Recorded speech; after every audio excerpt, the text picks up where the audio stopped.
আমরা আশঙ্কা করছি যদি আমরা 12 তারিখ ভুল জায়গায় সিল মারি, ভুল লোককে নিয়ে আসি, সঠিক সিদ্ধান্ত না নিতে পারি, বাংলাদেশ সম্পর্কে যাদের ভালো ধারণা নাই তারা যদি চলে আসে, সামনে ভয়াবহ দিন অপেক্ষা করছে। আমরা কি ভুল লোককে চুজ করব? আমরা ভুল লোককে চুজ করব না। আরেকটা অ্যালার্মিং ব্যাপার আছে, সেটি হচ্ছে তিনি জায়গায় জায়গায় বলছেন ওনাদের অনেক অভিজ্ঞতা এবং অভিজ্ঞতা সম্পন্ন একটা পার্টিকে তিনি ক্ষমতায় আনতে চান। তো আমি কি অভিজ্ঞতা একটু ঘাটাঘাটি করতেছিলাম, পরে দেখলাম উনি নিজেই কখনো ইলেকশন করার সুযোগ পান নাই। এটা স্বাভাবিক না পাওয়াটা, গত 15 বছর ফেসিবাদ ছিল। কিন্তু আর কি অভিজ্ঞতা আছে, সে অভিজ্ঞতা আমরা জানতে চাচ্ছিলাম যে আপনি আসেন জনসম্মুখে বলেন। এখন পর্যন্ত সেই জিনিস আমরা লক্ষ্য করি না, এখন পর্যন্ত পারি নাই। বাট এখনো আমি আশাবাদী আপনারা আপনাদের দলের প্রধান নিয়ে আপনার প্রতিপক্ষ দল যারা আছেন যেদিন সাহস করতে পারবেন পারস্পরিক ডিবেট করে আপনার পলিসিটা মানুষের সামনে উন্মুক্ত করতে জানাইতে, সেদিন বুঝবো আপনি বাংলাদেশ সম্পর্কে ধারণা রাখেন এবং আসলেই শাসন করতে আপনি যোগ্য। এর আগে আমরা বিশ্বাস করতে চাই না। যদি ভুল লোক এই জায়গায় চলে যায়, আপনার দেশের দায়িত্ব ভুল লোককে যদি দিয়ে দেন, কাল বাদে পরশু সকল ব্যাংক আবারও লুটপাটের শিকার হইতে পারে। সম্মানিত বন্ধুগণ, আমাদের ভোট এবারে কয়টা ভোট? প্রথম ভোট হচ্ছে যে ভোটকে তারেক রহমান সবচেয়ে বেশি ভয় পাইছে, সেটি হচ্ছে হ্যাঁ ভোট। কোন ভোট? উনি হ্যাঁ ভোটের পক্ষে আসতে মোটামুটি 2-2.5 মাস সময় নিছেন, তারপরে চিন্তা করছে।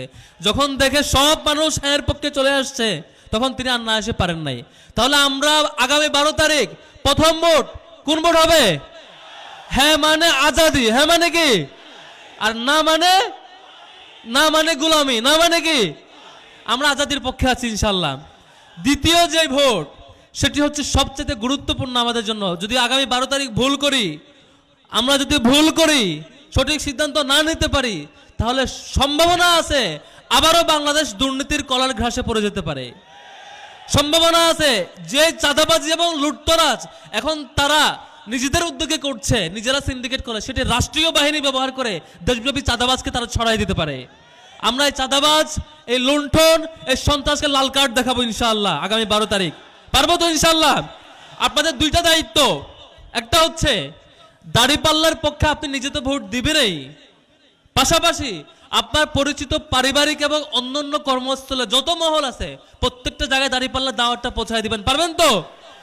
প্রত্যেক ব্যক্তি নিজে তার জায়গায় ইনসাফের অ্যাম্বাসেডর হয়ে জনগণের দ্বারে দ্বারে পৌঁছাবেন, পৌঁছে বলবেন যে এবারের সিদ্ধান্ত খুবই গুরুত্বপূর্ণ। যদি আমরা সিদ্ধান্ত না নিতে পারি, 71-এর পরে 90 আসছে, 90-এর পরে 6-7 পেরিয়ে 9 আসছে, এখন আবার 24 আসছে। বারবার এই ক্রাইসিস আমরা ফেস করতে চাই না। আমরা আজীবনের জন্য সুন্দর একটা ইনসাফের উজ্জ্বল দৃষ্টান্ত স্থাপন করতে চাই। পারবো তো ইনশাআল্লাহ? আমরা সেই মানুষকে ভোট দিতে চাই যিনি পিচ্চি বয়স থেকে, শিশু থেকে শুরু করে বৃদ্ধ পর্যন্ত সবাইকে আপন করে নিতে জানে, যাকে অনেক বেশি প্রোটোকল মেনটেন করতে হয়, জনগণ থেকে দূরে থাকতে হয়, যিনি জনগণকে ভয় পায়, দেশ সম্পর্কে কোনো ধারণা নাই, স্টাডি নাই এবং তার সুন্দর কোনো পরিকল্পনা নাই, তাকে নিয়ে আমরা চিন্তা এখন করতে চাই না আপাতত।